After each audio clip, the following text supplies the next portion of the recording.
আসসালামু আলাইকুম গাইস, কি অবস্থা সবার? কেমন আছেন সবাই? আশা করি সকলে খুবই ভালো আছেন। তো আপনাদের সকলের রিকোয়েস্টে নিয়ে চলে আসলাম আরো একটি ভৌতিক গল্প।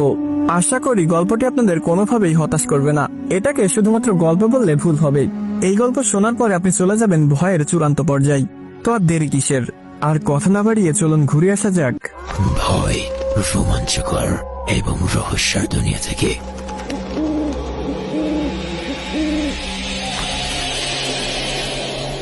স্যার, মাইয়াটারে দেখা আমি লোভে পড়ে গেছিলাম, সামলাইতে পারি নাই নিজেরে। স্টুপিড, ওটা একটা মৃত মেয়ে ছিল, একটা লাশের সাথে তুই। স্যার, ওইটা লাশ তো আমিও জানতাম, কিন্তু জিন্দা কিভাবে হইয়া গেল এইটাই মাথায় ঢুকে নাই। লাশ কখনো জীবন্ত হয়? পুলিশের সাথে ভাওতাবাজি করস? কসম করে কইতাছি স্যার, ঢাকার বাইরে যাবার পর একটা বিলের উপর অ্যাম্বুলেন্স দাঁড় করাইছিলাম। আমি মানুষের মুখে এতদিন শুনছি অ্যাম্বুলেন্সের ড্রাইভারগো লগে বহু কিছু ঘটে, ওগো কথা হই না আমার খালি হাসি পাইতো, ঠিক আপনার মতো। আমার লগে এরকম ভৌতিক কিছু এর আগে কখনো ঘটে নাই, তাই এইগুলা পাত্তাও দিতাম না। কিন্তু স্যার, ওই দিন মুতার জন্য আমি গাড়ি খাড়া করছিলাম, তখনই আমার হেল্পার কইল, ওস্তাদ আপনি তো এই লাইনে নতুন, সবে মাত্র 2 মাস হইল গাড়ি চালান, কখনো কোনো মরা মায়াগো লগে মজা নিছেন? আমি তো বহুবার নিছি, লন আজকে আপনারাও মজা দিমু। হেল্পারের কথা হই না স্যার, আমারও কুমতলব জায়গা উঠছে। আমি খাড়াই খাড়াই দেখতেছিলাম হেল্পার অ্যাম্বুলেন্সের দরজা খুইলা ভেতরে ঢুকছে। আমি রাস্তার কিনারা থেকে অ্যাম্বুলেন্সের পিছনে এসে খাড়াইছি। হেল্পার লাশের বক্স খুইলা লাশটারে টাইনা সিটের উপর তুলছে। পরে লাশের দেহ থেকে সব খুইলা হেল্পার শুরু কইরা দেয়। মায়াডারে স্যার দেখতে অনেক সুন্দর আছিল, মরার পরেও মায়াডারে নায়িকাগো মতো দেখাইতেছিল। হেল্পার কাম সাইরা নামার পর আমারে কইল যাইতে, লাশটারে দেইখা আমার লোবারও বাইরা যাই। পরে আমিও যাই আর তৃপ্তি মেটাই লই। শালা মানুষ নামে রমানুষ তোরা। আচ্ছা বল, এরপরে কি হলো? পরে আমি গাড়ি থেকে নাইমা দেখি একটা গাড়ি আইতাছে। রাত তখন 2টার বেশি, গ্রামের রাস্তায় এত রাতে গাড়ি, অর্থাৎ পুলিশ। আমি পুলিশের গাড়ি ভেবা তাড়াতাড়ি অ্যাম্বুলেন্সের ঢাকনা লাগাই দিছি। ভেতরে যে মায়াডারে বক্সে ভরি নাই এইটা আমার মাথায় নাই। দরজা লক কইরা স্যার আমি সামনে যাইয়া বসি। পরে অ্যাম্বুলেন্স চেক করতেই দেখি একটা মুরগির গাড়ি যাইতাছে। পুলিশ ভাইবা ডরাইয়া গেছিলাম। পরে একটা সিগারেট ধরায় আমি গাড়ি টান দিতেই পেছন থেকে কেউ বইলা উঠলো, গাড়ি থামা। বিশ্বাস করেন স্যার, এত ভয়ঙ্কর আসিল কণ্ঠস্বর। আমি তাকাই হেল্পারের দিকে, হেল্পার তাকায় আমার দিকে। কিছু বুঝা উঠার আগেই অ্যাম্বুলেন্সের কাজ ভেঙ্গা সে মায়াটা আমার ঘাট ধরা বসে। এরপর তো কইলামি স্যার, লাভ মাইরা আমি আর হেল্পার গাড়ি থেকে নিচা পড়ে যাই। হুশ আসিল না আর। জ্ঞান ফেরার পর দেখি অ্যাম্বুলেন্স খালি। কসম স্যার, এর বেশি আমাকে কিছুই জানা নাই।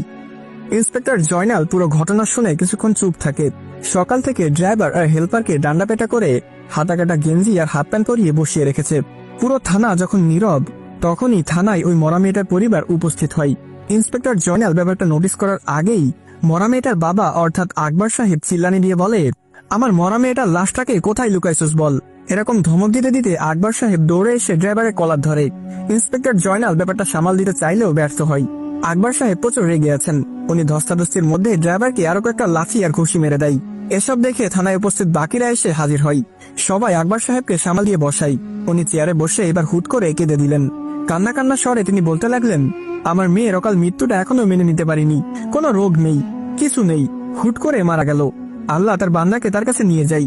গ্রামে আমাদের পারিবারিক কবরস্থানে দাফন করব ভেবে ঢাকা থেকে গ্রামে লাশ আনতেছিলাম। তোদের উপর বিশ্বাস করে লাশ গাড়িতে তুলেছিলাম। আমরা কেউ সাথে আসিনি, তাই লাশটা বিক্রি করে দিলি। কত টাকা লাগবে তোদের বল আমাকে, আমি দিতে রাজি। তবুও বল, আমার মেয়ের লাশটাকে কোথায় রেখেছিস? আকবর সাহেবের কান্না দেখে ড্রাইভারও নিজের মন খারাপ করে নাই। ইন্সপেক্টর জয়নাল তখন মনে মনে বলে, দেখ ড্রাইভারের অভিনয়, আকবর সাহেব যদি জানে এই দুইটা তার মেয়ের সাথে কি করেছে, তবে কোর্টে তোলার সুযোগ দিবে না, এখানেই গুলি করবে। মরাবাড়ির মতো থানায় কান্নার বাজনা দেখা যায়। লকআপের অনেক কয়েদিও কান্না শুরু করে দিল।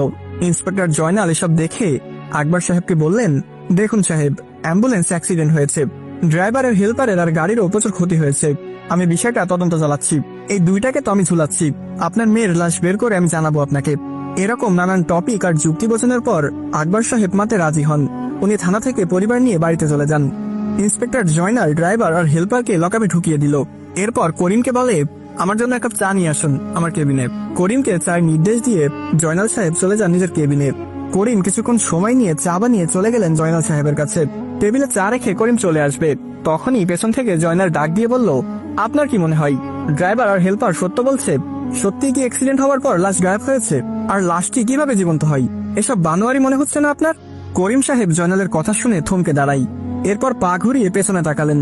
জয়নাল সাহেবের একটু কাছে এসে করিম ফিসফিস করে বলল, স্যার, ওই রাস্তাটা ভালো না। কখনো নিজের চোখে দেখিনি ঠিক, কিন্তু অনেক শুনেছি ওই রাস্তার ব্যাপারে। করিম সাহেবের চোখে ভয় আর আশ্চর্যজনক কথা শুনে জয়নাল সাহেব বললেন, কি শুনেছেন ওই রাস্তার ব্যাপারে? জয়নাল সাহেবের আগ্রহ দেখে করিম এবার একটা চেয়ার নিয়ে বসে। এরপর ধীর কণ্ঠে বলে, স্যার, আমরা প্রশাসনের লোক, কথা বাহিরে গেলে লোকে হাসাহাসি করবে, কিন্তু সত্য এটাই যে এই রাস্তায় অনেক কিছু ঘটে। পুলিশে জয়েন হবার আগে শুনেছি এই রাস্তায় অনেক লাশ পাওয়া যেত। রাস্তাটা বিলের মাঝখান দিয়ে গেছে, দুই পাশে বিল আর মাঝে ফাঁকা রোড। ডান পাশে বিলের পর একটা হিন্দু গ্রাম আছে, মুসলিমও আছে, তবে হিন্দুর সংখ্যাই কম।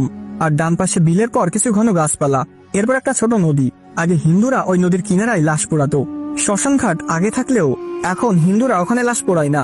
শ্মশানঘাটটা এখন পরিত্যক্ত। এর পিছনেও কারণ আছে। শ্মশানঘাটে যাওয়ার সময় হুটহাট হিন্দুরা কিছু লাশ খুঁজে পেত। কোথা থেকে এই লাশ এসেছে আর কেন এসেছে সেটা নির্দিষ্ট কোনো হুদিশ পেত না। অনেকে মনে করত পলিটিক্যাল লোকজন রাজনৈতিক মামলায় খুন করে আর লাশ